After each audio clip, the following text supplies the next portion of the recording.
Boa noite! O amor por princípio e a ordem por base, o progresso por fim. Minhas amigas, meus amigos, minhas correligionárias, meus correligionários, interessadas, interessados, conhecidos, público em geral, todos aqueles que têm um pouco de interesse no positivismo, na política positiva. Boas noites! É com muito prazer, muita alegria que iniciamos agora a terceira sessão do nosso curso livre de política positiva. Para esta terceira sessão nós temos que concluir o que eu chamei de preliminares da política positiva. Eu tinha pensado em apresentar essas preliminares em 2 sessões. Na verdade, serão necessárias mais que 2, pelo menos metade dessa sessão. Mas vocês verão, quando abordarmos o tema desta sessão mesmo, que é o início da estática social, no caso a religião, né, o conceito de religião, que todas essas preliminares são realmente necessárias, são úteis e que elas vão se encadeando umas às outras, não é? Então elas são úteis, além de necessárias, elas são realmente úteis. Antes de entrarmos no assunto desta sessão, eu quero apenas fazer um pequeno comentário.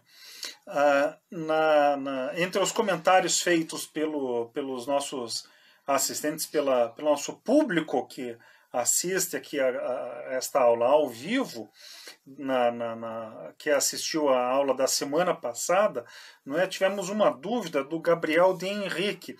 Ele perguntou quais seriam as possíveis relações entre o positivismo e a psicanálise, considerando o conceito de subjetividade e assim por diante. Como eu sou sociólogo, eu pessoalmente não tenho condições de apresentar uma resposta elaborada. Não tenho agora, não tinha semana passada. Ainda assim, eu pedi para um amigo, o Hernani Gomes da Costa, que, enfim, tem muita leitura, muitos estudos nesse sentido, e ele gentilmente elaborou uma longa resposta sobre isso. Ele passou esta última semana tratando disso e concluiu essa resposta hoje de manhã. Essa resposta ainda tem que ser editada, né? O Hernani autorizou-me a fazer uma pequena edição, né? Ver aqui e ali, sempre cometemos erros de português, é necessário formatar o texto e assim por diante. Amanhã de manhã eu postarei essa resposta, esse longo comentário, no meu blog pessoal, que é o Filosofia Social e Positivismo.blogspot.com. Para este momento, eu vou apenas indicar que o Hernani apresentou 4 pontos de contato entre o positivismo e a psicanálise. Antes de mais nada, o Hernani observa que a psicanálise tem forte traço metafísico e que há muitas diferenças entre ambos. Entretanto, apesar disso, na avaliação do Hernani, há 4 aspectos, né, como eu já comentei, há 4 aspectos de aproximação entre as obras de Comte e de Freud, né, de Freud em particular, e esses 4 pontos de contato são tão interessantes, são tão importantes, são tão profundos que podemos até um pouco desconsiderar as diferenças entre positivismo e psicanálise e insistir neles até mesmo no sentido de desenvolver a psicanálise numa senda mais positiva, né, realizando plenamente a lei dos 3 estados para a psicanálise. Bem, quais são os 4 aspectos que o Hernani sugeriu, os 4 pontos de contato, não é, entre positivismo e psicanálise? São eles: 1. Primado da emocionalidade sobre a racionalidade, o primado dos sentimentos sobre a razão. 2. A identidade fundamental das leis naturais que regulam os estados de saúde e de doença. Ou seja, saúde e doença esses estados de saúde e de doença são regulados pelas mesmas leis, né? Nos termos de Augusto Comte, a diferença entre saúde e doença é uma diferença de grau, não de qualidade. É a intensidade dos fenômenos em ação que separa a saúde da doença. 3. A plena caracterização do fenômeno mental, como distinto e irredutível aos processos químicos, biológicos e sociológicos que acompanham. Ou seja, a realidade psíquica é irredutível, embora se subordine à realidade sociológica, biológica, química, física, astronômica, né? Embora se subordine, a realidade psíquica é irredutível a essas outras realidades anteriores. E, por fim, a valorização da vida onírica, dos sonhos, como legítima e, para Freud, como preferencial, como uma via de acesso para o conhecimento e para o aperfeiçoamento profundo de cada um. Então, seriam esses 4 pontos. Eu não vou apresentar o texto inteiro do Hernani, seja porque é um texto enorme, o que é ótimo, né? Mas, enfim, é enorme, seja porque, enfim, temos que dar continuidade ao nosso curso. De qualquer maneira, como eu comentei, amanhã o Hernani, enfim, autorizou-me a fazer a edição do texto, né, questões bastante secundárias, cosméticas, e a publicá-lo no meu blog. Então amanhã, não de manhã, mas enfim, no início da tarde será disponível. O blog é filosofia social e positivismo.blogspot.com. Ok? Bem, indo à parte 3 e final do que eu chamei de preliminares da política positiva, é necessário nós falarmos aqui da estática e da dinâmica, não é? Do conceito de estático e de dinâmico. Essas 2 palavras referem-se a perspectivas complementares. Elas são diretamente derivadas da concepção de lei natural, que são as relações constantes dos fenômenos, as relações constantes que o ser humano apreende em relação à realidade. Essas relações constantes que nós apreendemos na realidade, ou sobre a realidade, são relações de coexistência daquilo que acontece ao mesmo tempo, ou de sucessão, aquilo que acontece um depois do outro. Bem, as relações que coexistem são as relações da estática. As relações que se sucedem são as relações da dinâmica. Não é? Uma outra maneira de dizer isso das relações constantes é falar que são a constância na variedade. Augusto Comte usa essa expressão mesmo, né? Augusto Comte também observa que a estática e a dinâmica, né, esses 2 conceitos foram elaborados, foram esboçados na biologia, mas essas 2 perspectivas são aplicáveis a todas as ciências: matemática, astronomia, física, química, biologia, sociologia e moral. Então são 2 conceitos, são 2 formas de entender, de aprender os fenômenos de cada uma das ciências. Então é uma divisão de perspectivas, né? E a estática representa a estática social, bem entendido, né? Já que é um curso de política positiva, então temos que tratar aqui da sociedade. A estática social representa os elementos fundamentais de cada sociedade e que são presentes em todas as sociedades. Augusto Comte identifica 5 elementos fundamentais presentes em todas as sociedades. Não é que uma ou outra sociedade não tenha outras características que são importantes ou que são fundamentais para aquela sociedade ou para aquela outra, assim por diante. Não é isso. A questão é que há 5 traços que são realmente fundamentais, que estão na base da sociedade, que estão presentes em todas elas. Sem esses 5 elementos mínimos não existe sociedade. É essa a ideia. Não é? É essa a ideia. Então a estática representa os elementos fundamentais de cada sociedade. a dinâmica social representa o desenvolvimento, o progresso, a evolução, o desenvolvimento encadeado, não é, desses elementos da estática ao longo do tempo com suas interrelações. Não é? É o desenvolvimento das sociedades, enfatizando em particular os elementos da estática ao longo do tempo. Não é? Bem, os elementos da estática que Augusto Comte determina são 5. A religião, que é o que nós vamos ver hoje, né, na sessão de hoje, a religião, a propriedade, a família, a linguagem e o governo. O governo aí se subdivide em governo temporal, o Estado, né, para simplificar, e o governo espiritual, né, o sacerdócio, os filósofos, os professores. Não é? Além disso, há a teoria das variações. Não é? A teoria das variações é o conjunto de ideias que permite passar da estática para a dinâmica, no caso da estática e da dinâmica sociais. Né? Os elementos da dinâmica social, aí não é que sejam mais, Augusto Comte identifica 4 leis, 4 grandes leis da dinâmica social, mas como é o desenvolvimento ao longo do tempo de cada sociedade, é uma discussão histórica, então é uma análise sociológica e histórica.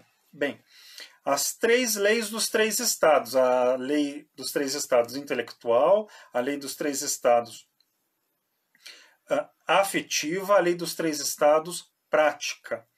Há também a lei da classificação das ciências, né, que nós comentamos na aula anterior, na sessão anterior. Além disso, não é, ao apresentar ao desenvolver a sua dinâmica social, Augusto Comte examina a marcha, o desenvolvimento próprio ao Ocidente. E aí, quando ele faz essa análise do desenvolvimento próprio ao Ocidente, na verdade ele faz uma discussão relativa ao conjunto da humanidade e a partir de certo momento ele afunila para o Ocidente. Então nós temos aí o desenvolvimento do fetichismo e da teocracia, que são elementos mais ou menos universais. Né? E aí, no caso do Ocidente, nós temos aí a transição que vai da Grécia para Roma, para a Idade Média. Aí nós temos a dupla transição revolucionária, não é? Que é o período que vai da Idade Média até a Revolução Francesa. Temos aí a Revolução Francesa, não é? A transição derradeira e aí o desenvolvimento do positivismo.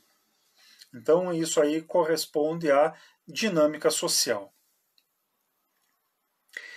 Seguindo adiante, ainda em termos das preliminares da política positiva, né, nós temos que citar aqui a ideia da síntese subjetiva. A síntese subjetiva, ela reúne em si, ela se constitui de muitos elementos do que eu comentei até agora, das preliminares da política positiva que eu apresentei na primeira sessão e na segunda sessão. Não é? Então, quando a gente encadeia, junta, organiza, sistematiza tudo isso, a gente tem um resultado que aponta para a síntese subjetiva. Não é? Então, nós temos aí a visão de conjunto em termos da natureza humana, não é? A natureza humana, né, que é afetiva, intelectual e prática. Nós temos aí uma visão de conjunto em termos de concepções humanas, de ideias, e temos aí uma visão de conjunto em termos de objetivos, de concepções sobre o que é o ser humano realizar-se como ser humano, como sociedade, como ser histórico. Não é? Essa visão de conjunto, ela se baseia no primado da moral sociológica, da moral social sobre o conjunto da existência humana. Então, é a afirmação da moralidade da moralidade sobre o conjunto da existência humana, e em particular da moral social. Alguns quando fala em moral sociológica, mas isso às vezes pode gerar uma confusão. É a moral social, é a afirmação da coletividade orientando e conduzindo os esforços coletivos e individuais. Da mesma maneira, né, há a ideia que é fundamental para o positivismo e que justifica, em parte, também este nosso curso aqui. Né? A ideia de que todos devem ter entendimentos gerais sobre tudo. Todos devem entender o conjunto da realidade. Todos. Então, para usar uma expressão atual, né, o conhecimento, a concepção geral da realidade tem que ser democrático, mas não é só democrático, não é? É uma questão de que todos têm que entender o mundo. É necessário isso. E, enfim, quanto mais positivo e quanto mais pacífica, quanto mais racional é a vida humana, maior a necessidade que todos nós temos de entender o mundo.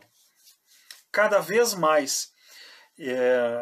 Nós vivemos agora num mundo que está nos momentos que está indo para o final da pandemia. A necessidade de entender a realidade, de entender como é que funciona a ciência, o desenvolvimento de vacinas, o surgimento de novas doenças e assim por diante, não é? A necessidade de combater as chamadas fake news.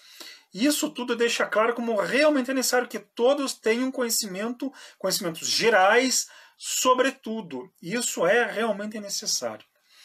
Bem, essa ideia de todos terem um conhecimento geral sobre tudo é uma outra maneira de dizer que todos nós temos que ter uma visão de conjunto sobre a realidade. Bem, se por um lado todos temos que ter uma visão de conjunto sobre a realidade, em termos concretos, em termos profissionais, cada um vai se especializando. Então, por um lado, nós temos que difundir vistas gerais sobre a realidade e, em contraposição, cada um trabalha na sua área específica.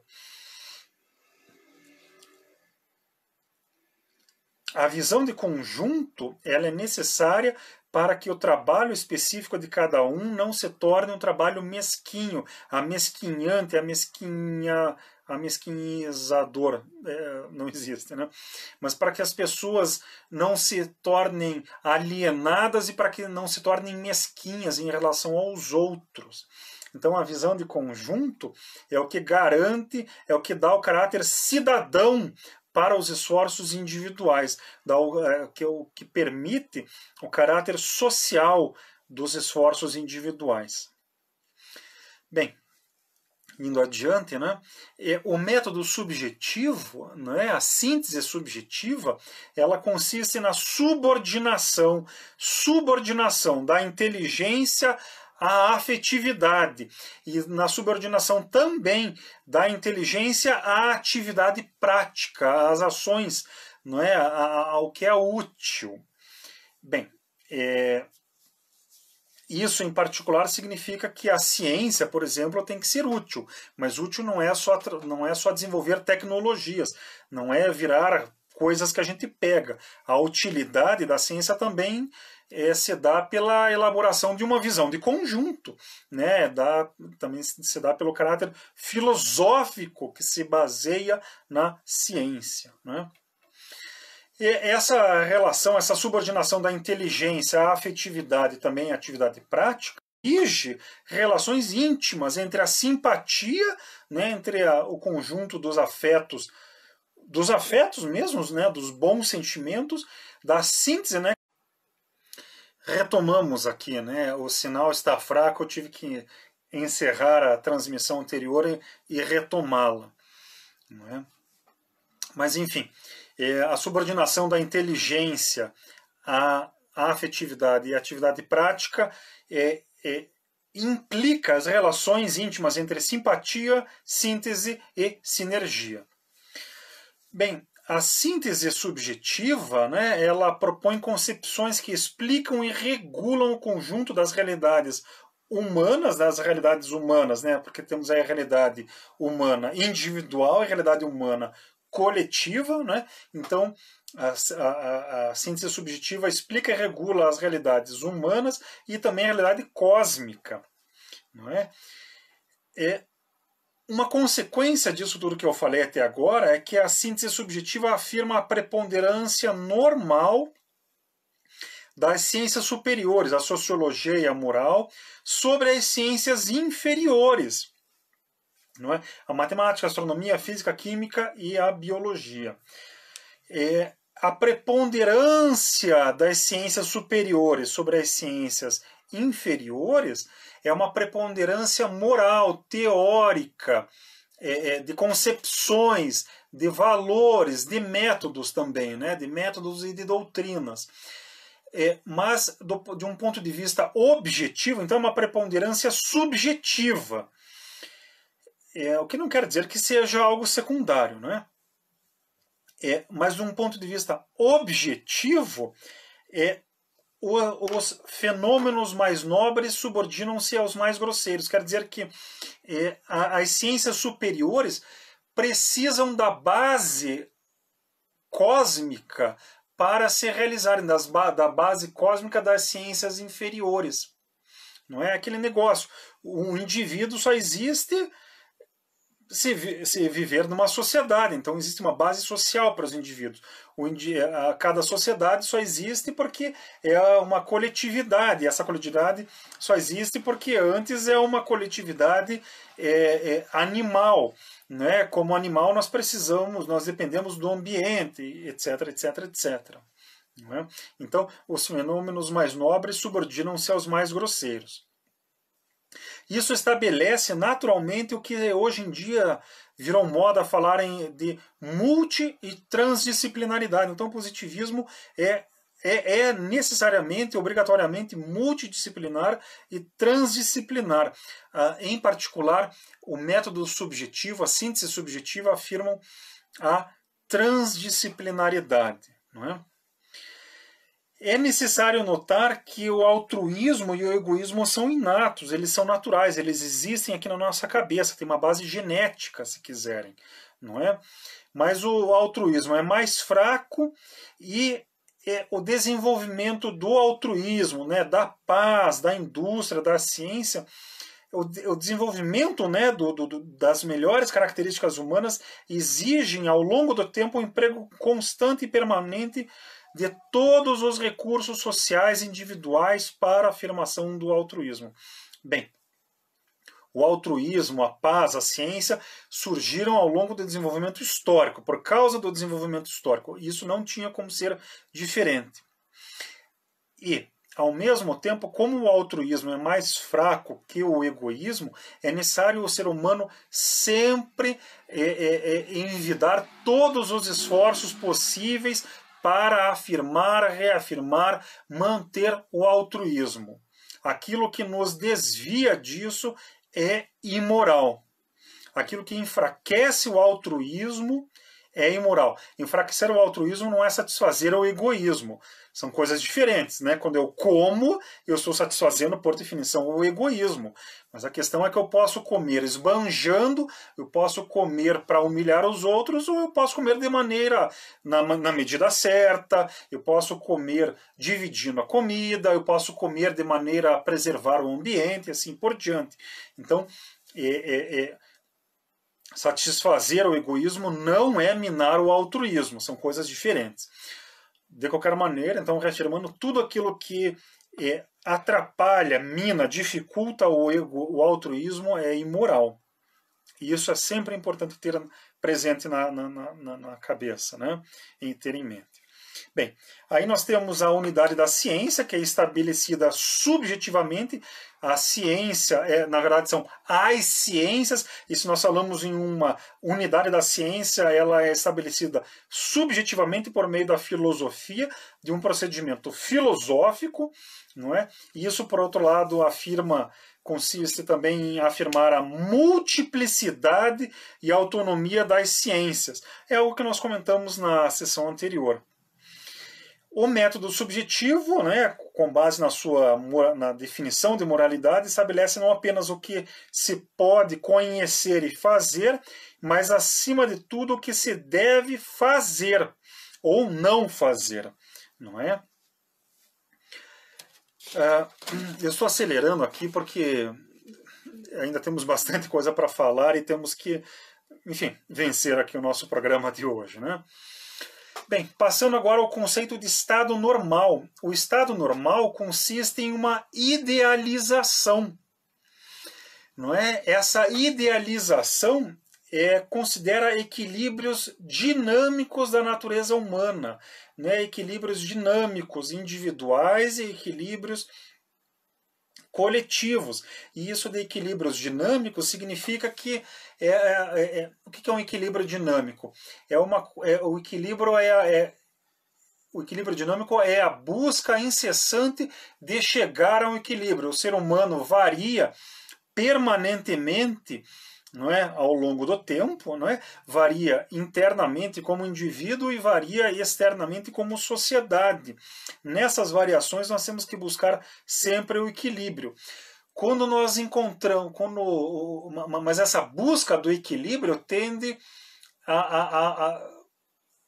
a idealização desse equilíbrio constitui um quadro, né? E a gente pode criar uma imagem mental do que seria esse equilíbrio dinâmico atingido. E essa idealização, essa imagem mental é o que Augusto Comte chama de estado normal. Então, quando Augusto Comte fala em que alguma coisa é normal, não é normal de comum, de habitual. É normal no sentido dessa idealização. Nós podemos aqui, sem dificuldade, falar que o estado normal é uma utopia, é a utopia positivista. Há uma pequena dificuldade em usar essa expressão utopia positivista, não porque Augusto Comte rejeita a expressão, mas porque Augusto Comte reserva a expressão utopia para um outro tipo de idealização, que é a idealização, sim, que evidentemente tem muito a ver com a ideia de estado normal, mas é um conceito um pouco diferente. A utopia tem um caráter moral, mais moral. A ideia do estado normal tem um caráter um pouco mais político, um pouco mais prático. Então é necessário tomar esse cuidado, né, fazer essa pequena distinção. Mas, enfim, podemos aceitar sem dificuldade que o estado normal é uma utopia positivista, sem dificuldade nenhuma.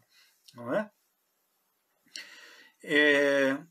A idealização do estado normal é uma prescrição, né, uma idealização, e essa prescrição, por sua vez, se baseia nas descrições, nas pesquisas empíricas, nas pesquisas científicas feitas pela sociologia e pela moral, não é?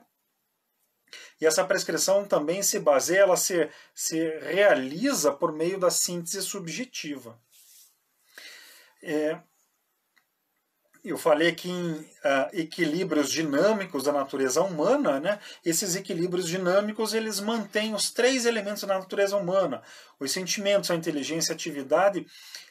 Ela mantém esses três elementos coordenados. Então, o equilíbrio é a busca de coordenação constante e permanente entre os três elementos da natureza humana.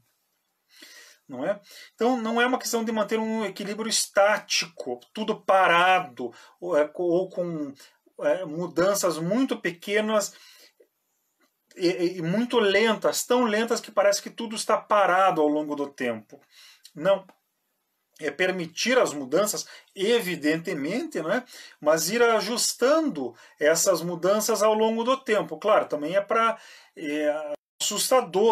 assustadora, né? Nós temos que até diminuir um pouco a velocidade das mudanças atuais, né, para o ser humano conseguir se ajustar. Estamos com a conexão fraca hoje, né? Então, enfim, às vezes vai ter uma interrupção aqui no vídeo. Peço desculpas. Enfim, é algo que escapa completamente ao meu controle aqui. Então vejam, esse equilíbrio dinâmico não é nem o equilíbrio estático das teocracias antigas, Pérsia nem tanto, mas enfim, vá lá, Tibete, Egito, Babilônia e outras mais antigas, né? Não são nem esse equilíbrio estático, né, com mudanças muito lentas, muito graduais, muito pequenas, não é? Nem se trata de desenvolver apenas um elemento da natureza humana. Por exemplo, na Grécia desenvolveu-se a inteligência. A Grécia foi um celeiro de pensadores. Roma desenvolveu a atividade prática, embora tenha coordenado bastante bem, de modo geral, a natureza humana, mas ainda faltavam coisas em Roma. E na Idade Média houve o desenvolvimento da afetividade, com grandes lacunas também. Mas vejam, Grécia, Roma, Idade Média, cada um deles desenvolveu um traço da natureza humana.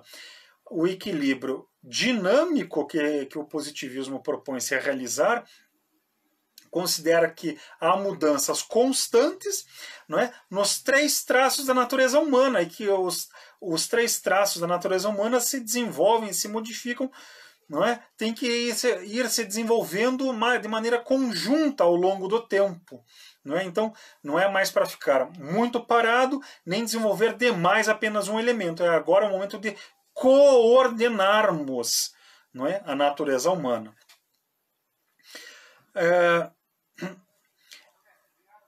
A busca, na verdade, a necessidade desse equilíbrio dinâmico, da manutenção desse equilíbrio dinâmico, é o que justifica, em última análise, a necessidade de um poder espiritual positivo, da religião da humanidade.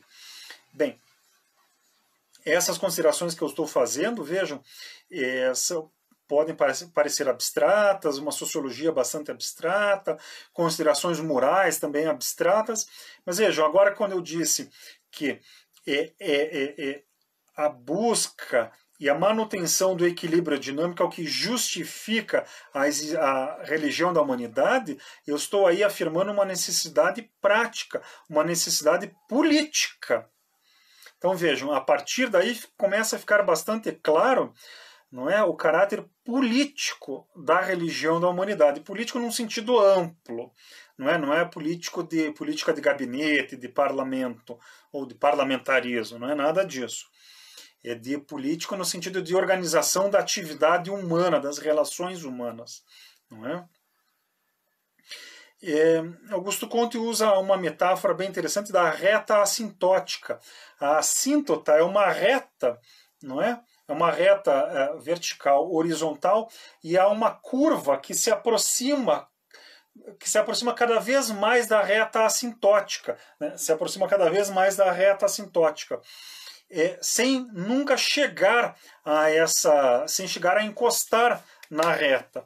Então a ideia do estado normal, né, até da utopia, mas da utopia menos, é isso, né? É da assíntota, né? De se aproximar cada vez mais, sem cessar a um limite, mas sem nunca chegar de verdade a esse limite, né? É um esforço permanente e constante.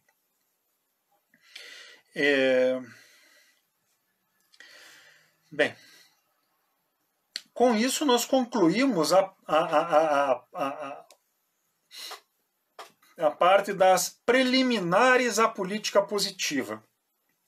Eu acho que ficou bastante claro aqui, não é, com esse comentário sobre o estado normal, que realmente os diversos elementos preliminares que eu apresentei até agora, nesta sessão e nas 2 sessões iniciais, né, esses vários elementos vão se coordenando, vão se juntando, né, e vão se constituindo num todo coerente e coeso, não é, e que tem aplicações bastante claras.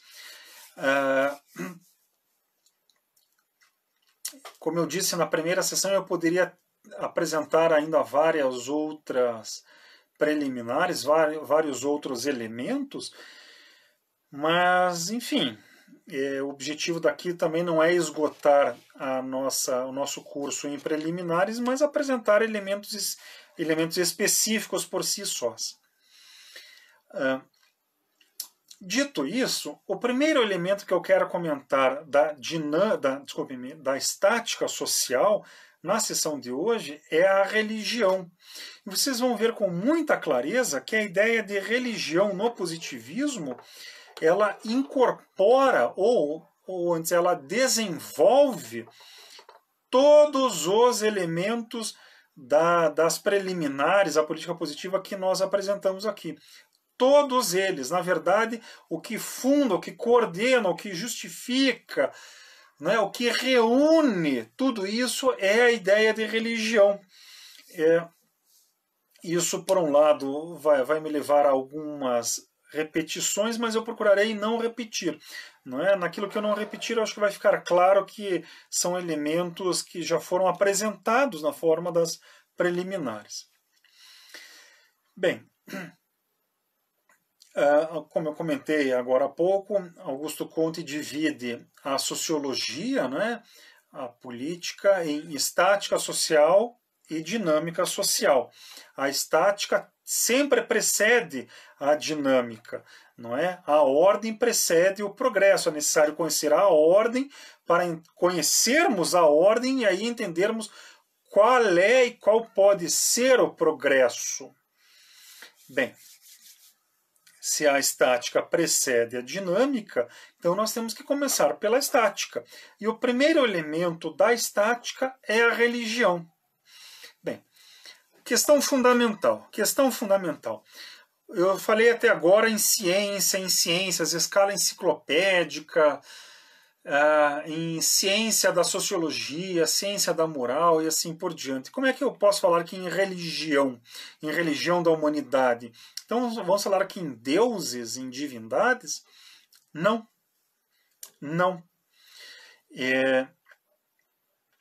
Para Augusto Comte, com muita clareza, a religião é diferente de teologia. Essa distinção fundamental entre religião e teologia, só Augusto Comte apresentou, só Augusto Comte teve clareza. Na verdade, essa concepção foi um pouco inspirada na elaboração de David Hume, em História Natural da Religião. Não é? David Hume, filósofo escocês do século XVIII, foi tratar fez a história da religião e distinguiu lá, sob o nome geral de religião, o fetichismo, o politeísmo e o monoteísmo. Todo mundo mais ou menos estabelece essa distinção, não é? Acontece que Augusto Comte separa com muita clareza e afirma o seguinte: olha, teologia é uma coisa, religião é outra. E a religião é uma coisa tão diferente de teologia que nós podemos falar em religião humanista. O positivismo é uma religião humanista, uma religião secular. Da mesma maneira, nós podemos falar em religião que não tenha deuses. O budismo não tem deuses. O fetichismo não tem propriamente deuses também. Não é? Então, dizer que religião sempre vai ter Deus, não dá. Não é? É uma concepção muito restrita. Essa confusão, ela é extremamente disseminada, ela está presente no discurso comum, no discurso dos leigos, na política do dia a dia, nos debates políticos, mas mesmo as chamadas ciências da religião, os antropólogos, os sociólogos, os economistas cometem essa confusão à torto e à direito da maneira mais escabrosa possível. Falam em religião como se religião sempre fizesse referência aos deuses. Não dá. É um erro. É um erro isso. Bem, afirmada essa distinção, não é? Vamos ver então o que Augusto Comte entende por religião. Religião é o estado de unidade humana, individual e social, afetiva, intelectual e prática. Então a religião é um estado de unidade humana. Bem, essa unidade humana nós podemos pensar agora no que falamos agora do estado normal, que é aquela harmonia dinâmica, de um equilíbrio dinâmico. A religião é esse equilíbrio dinâmico, né, da unidade humana, individual, coletiva, afetiva, intelectual e, enfim, prática, né, irmãos? Não é? A teologia, em contraposição, é uma das formas de entender a religião, é uma forma de desenvolver a religião. A teologia é a forma de religião que apela às divindades. Mas, enfim, como eu falei, não há necessidade de, ter de a religião ter divindade. Não há necessidade. E há inúmeras religiões sem divindades. Não é? Bem, para Augusto Comte, essa confusão entre religião e teologia é a mesma confusão que há entre os fins, e os fins são o estabelecimento da unidade humana, e os meios. E os meios são as diversas religiões, as diversas sínteses elaboradas ao longo do tempo. Não é? Então a confusão entre religião e teologia é a confusão entre fins e meios. E isso de um ponto de vista intelectual e filosófico. Na verdade, essa confusão é devida também à moleza dos pensadores, não é? A falta de vontade de ser rigoroso nessa questão fundamental, e também é uma questão de interesse, não é? Das diversas teologias, né? Bem,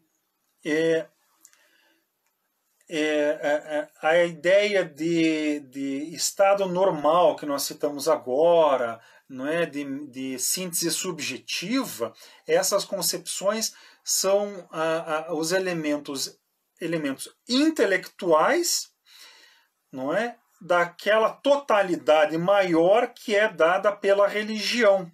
Então nós temos a religião, que é a unidade total, a totalidade humana, a afetiva, intelectual e prática, e a parte intelectual, a unidade intelectual é dada pela síntese, não é? Bem,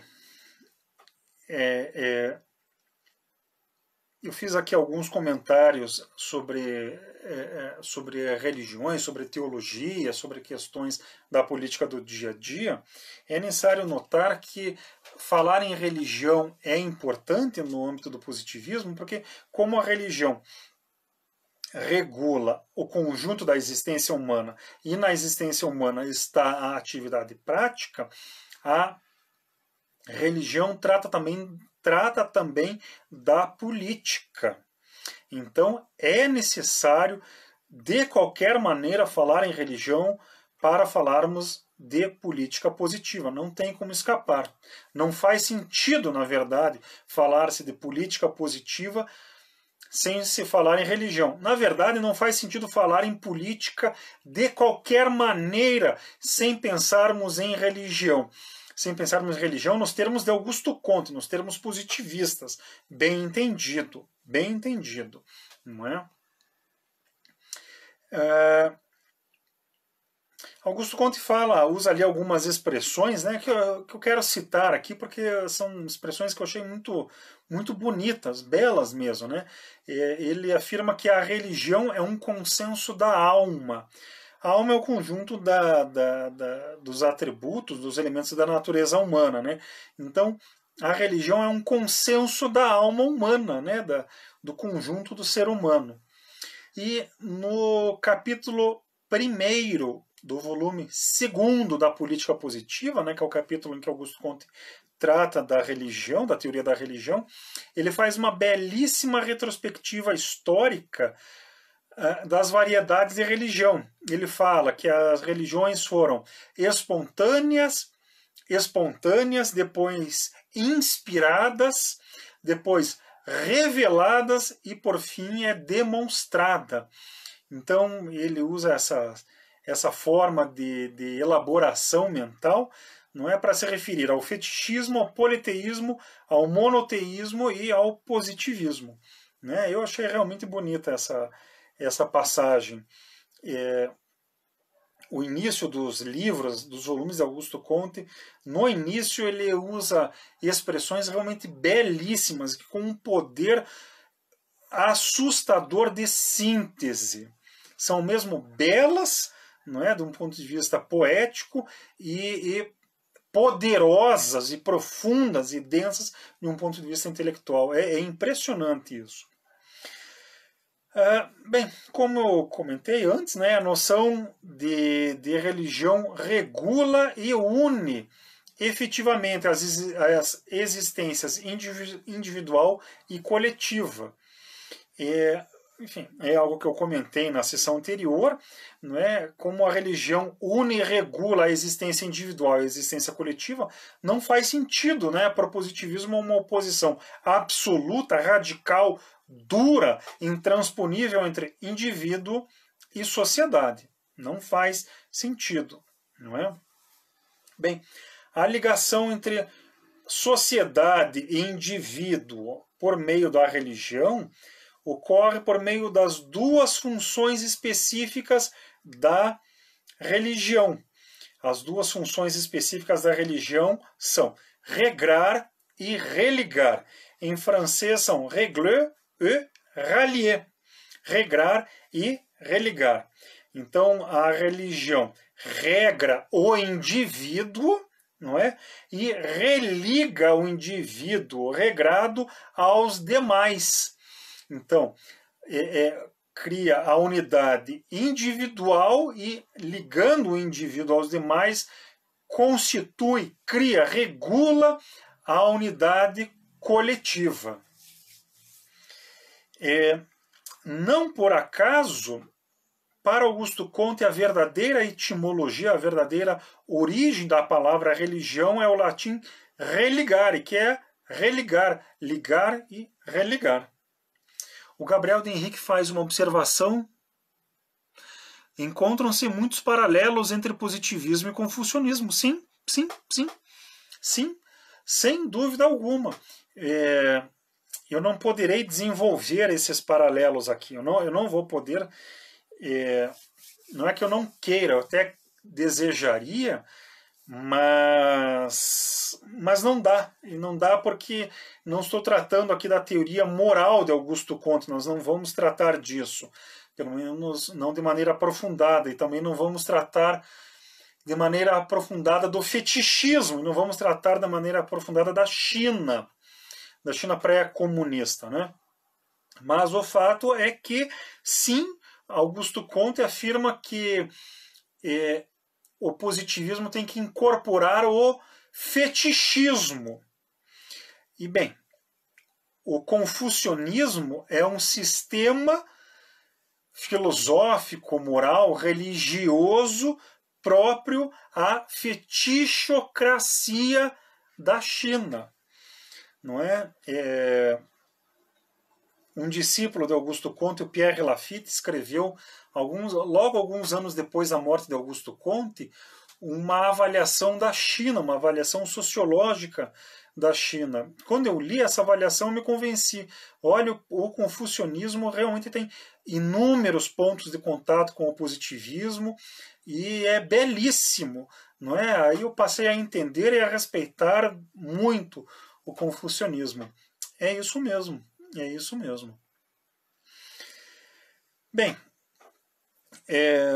eu comentei aqui que as duas funções da religião são regrar e religar, e aí estabelecem vínculos, né, entre indivíduo e sociedade. O desenvolvimento, a aplicação, a maneira como cada uma dessas duas funções, regrar e religar, né, o religare, acontece, essas funções foram apresentadas e se desenvolveram de maneira diferente ao longo da história, não é? Algumas religiões enfatizavam mais o regrar, outras mais o religar, alguns regravam mais o egoísmo, outros mais o altruísmo e assim por diante. Infelizmente não será possível apresentarmos esse desenvolvimento histórico aqui, infelizmente não vai dar. mas é algo realmente muito interessante. É importante aqui nós afirmarmos uma coisa. A noção de uma realidade externa, objetiva, independente da vontade humana, é fundamental para o desenvolvimento da religião. Ela é necessária, seja porque a ciência se desenvolve afirmando, não é afirmando, é reconhecendo a realidade externa e objetiva que independe da nossa vontade. Não é? A ciência reconhece isso. E essa mesma realidade externa, objetiva, independente da vontade humana, ela é necessária também para uma questão de desenvolvimento da moralidade. Ela é necessária para, como uma base, como um elemento do religar, aliás, do regrar. Não é? Por meio da veneração, por meio da submissão por meio da submissão, não é? O ser humano ter que se submeter a uma realidade que é indiferente a ele. Isso exige do ser humano exige que o orgulho humano seja domado. E o orgulho humano é um negócio terrível. Não é? Mesmo a vaidade humana, não é? Nós reconhecermos que o mundo existe e que o mundo não está nem aí, basicamente, para o ser humano, exige que o nosso orgulho seja domado e a nossa vaidade também. Isso já começa a fazer um exercício importante de regulação do altruísmo, regulação do egoísmo e desenvolvimento do altruísmo. Por outro lado, eu falei isso da realidade, de reconhecermos a realidade externa independente da nossa vontade. Primeiro porque isso é um elemento que Augusto Comte afirma com todas as letras. Ele desenvolve esse raciocínio, ele tira as conclusões disso ao longo de muitas páginas.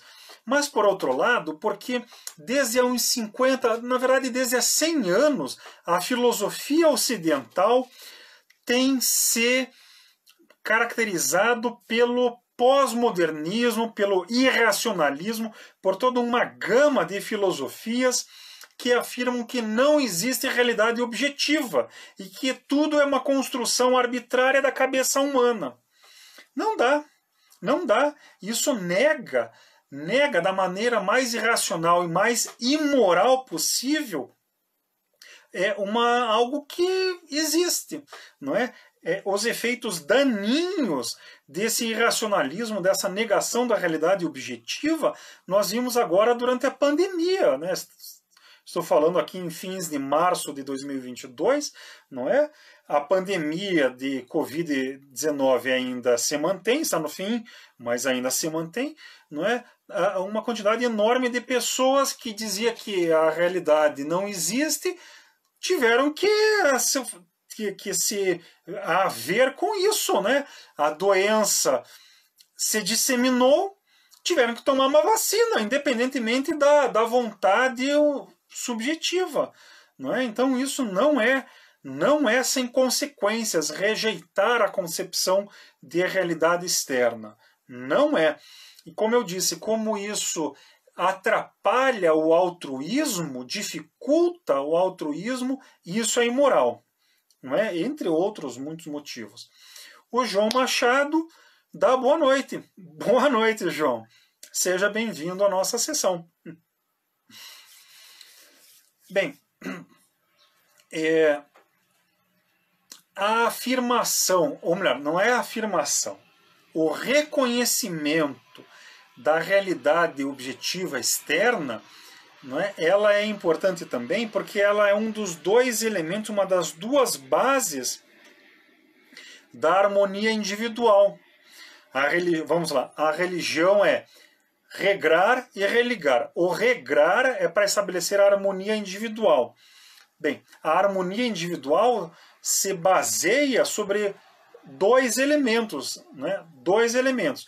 O primeiro é a subordinação do egoísmo ao altruísmo. É uma questão mais afetiva.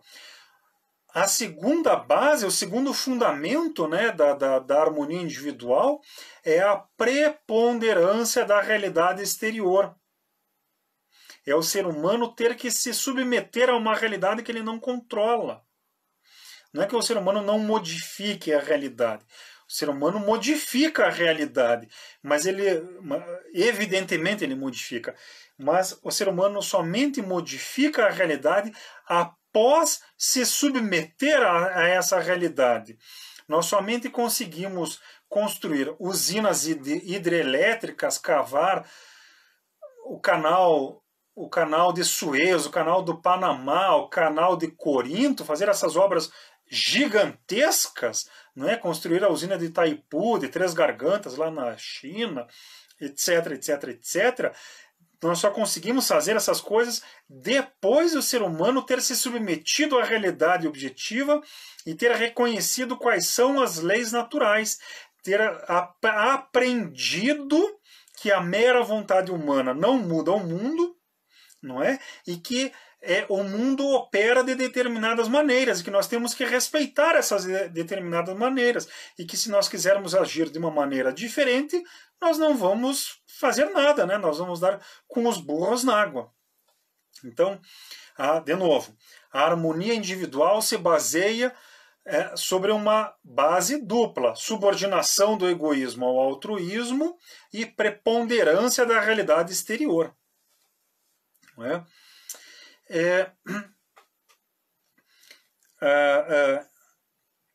Ainda aqui sobre a religião, né?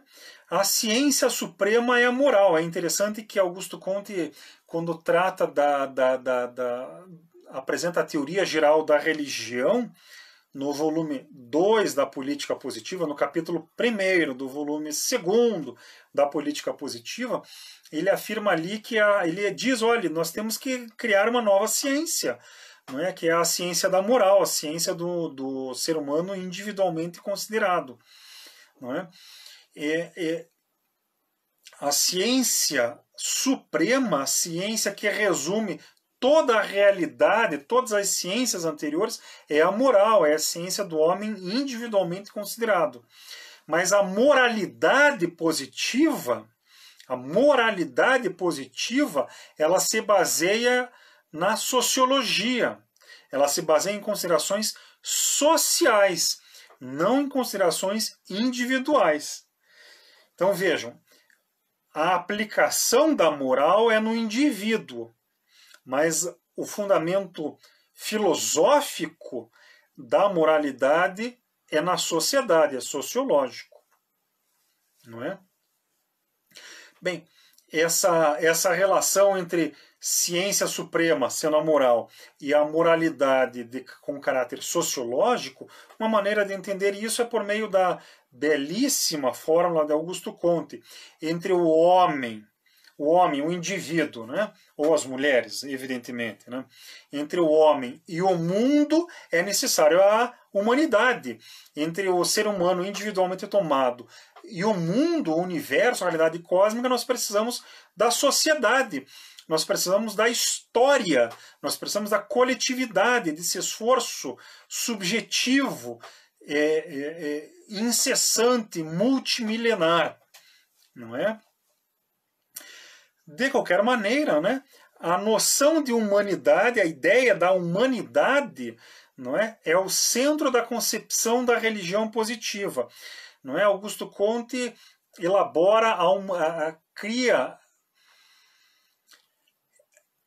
elabora uma idealização, ele cria um indivíduo, na verdade uma mulher, então é uma indivídua, não é? Cria um indivíduo, uma mulher que personifica, não é? Que representa graficamente, materialmente a humanidade. A humanidade, então, tem um desenho mesmo, né?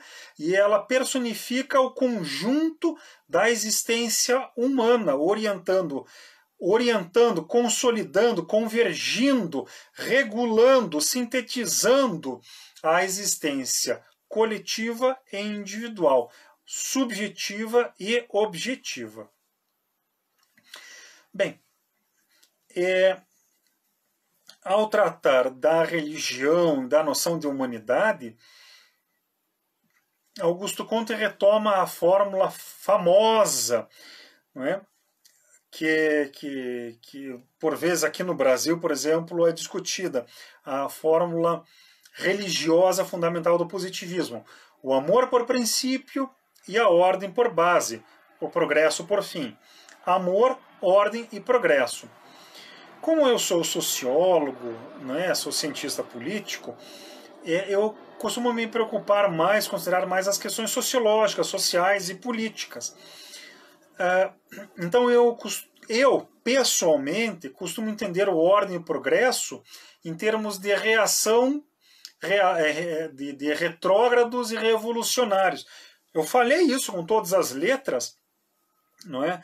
Na primeira sessão do nosso curso, né? Que depois da Revolução Francesa, a França e a Europa e o Ocidente entraram numa dinâmica de oscilação entre ordem e progresso, entre retrógrados e revolucionários. Essa é uma maneira legítima, evidentemente, né, de entender a questão. Mas ao tratar da religião, Augusto Comte propõe uma outra interpretação, que evidentemente é correta também, que é complementar à interpretação sociológica, política, né, que eu apresentei na nossa primeira sessão. O amor, né, amor, ordem e progresso. Então o amor apresenta a aptidão afetiva do positivismo, a ordem, a natureza intelectual, ao buscarmos entender a ordem universal, como é que as coisas funcionam, e o progresso indica a destinação ativa do positivismo e da religião da humanidade e da religião de modo geral. Então o progresso é a destinação das nossas ações. Bem, para elaborar esta sessão, esta aula sobre o conceito de religião, eu reli o capítulo que Augusto Comte dedicou ao conceito da religião. 130 páginas, é um negócio enorme e é de uma profundidade. Cada letra, cada palavra exige uma compreensão cuidadosa do negócio. É um negócio realmente grande. Bem, nesse capítulo, que tem 130 páginas, ele desenvolve uma quantidade assustadora de outras questões. Ele fala lá da fé, do amor e da esperança, não é? Que são três virtudes que a teologia católica celebrou. Por exemplo, ele afirma a lógica afetiva, não é? E a lógica afetiva se conjuga à lógica das imagens, e aí se conjuga à lógica dos sinais, que é a lógica que a gente vê em curso sobre lógica, não é? Ele faz uma retrospectiva das várias religiões e do papel que as religiões tiveram no desenvolvimento histórico do ser humano em termos afetivos, intelectuais e práticos. Como eu disse, é uma quantidade impressionante de observações, considerações, consequências, etc, etc, etc. Como o tempo que nós dispomos para cada uma das nossas sessões é limitado e como o objetivo do curso é tratar de política positiva, eu não abordarei essas questões aqui. Infelizmente eu não poderei tratar, mas em todo caso vale a pena mencionar, mencionar todos esses tópicos, citar, dizer que eles estão ali presentes, para ir já conduzindo-nos para a conclusão dessa sessão. Esse capítulo sobre a teoria da religião foi escrito em 1852, em 52. O Catecismo Positivista foi escrito em 53. No dia a dia eu uso aqui a minha edição da coleção Os Pensadores, que tem o Catecismo Positivista. Nessas 130 páginas da teoria da religião, nessas 130 páginas da teoria da religião, estão presentes os elementos de 1/4, pelo menos, do Catecismo Positivista. O Catecismo Positivista tem 13 capítulos, mais o prefácio. Desses 13 capítulos, uns 4, pelo menos, estão presentes, são desenvolvidos longamente no capítulo sobre a teoria da religião. Não é? Então, só para comentar que realmente esse capítulo sobre a teoria da religião é impressionante, deveria ser mais explorado por todos, não só, enfim, por dever de ofício dos positivistas, né? Mas em cursos de filosofia, sociologia, história, antropologia, etc, etc, etc. É um capítulo que é pouco explorado, lamentavelmente. Bem, já ultrapassamos aí a 1 hora de exposição desta sessão. Espero que tenham gostado. Na próxima sessão, será no dia 29 de março, aniversário da cidade de Curitiba, aliás, não é? 29 de março. E aí nós daríamos continuidade à exposição da estática social. Apresentaremos aí alguns comentários sobre as famílias e sobre a linguagem. E faremos também algumas observações específicas sobre o conceito de indivíduos no positivismo. Como de hábito, estou sempre à disposição para tirar dúvidas, para conversar. Para quem assistiu aqui a nossa exposição ao vivo, agradeço muito a participação. Para quem assistir depois, em outros momentos, amanhã, depois, daqui a muitos anos, não é? Enquanto eu puder, eu estarei sempre à disposição, sempre tirando dúvidas, complementando, enfim, no que for possível. No canal do Facebook Apostolado Positivista, este vídeo estará disponível, né, já daqui a alguns instantes. No meu blog, que é Filosofia Social e Positivismo, ele também estará disponível daqui a alguns dias. Agradeço muito a participação e convido todos e todas a assistirem a sessão da semana que vem. O amor por princípio, a ordem por base, o progresso por fim. Obrigado e até logo.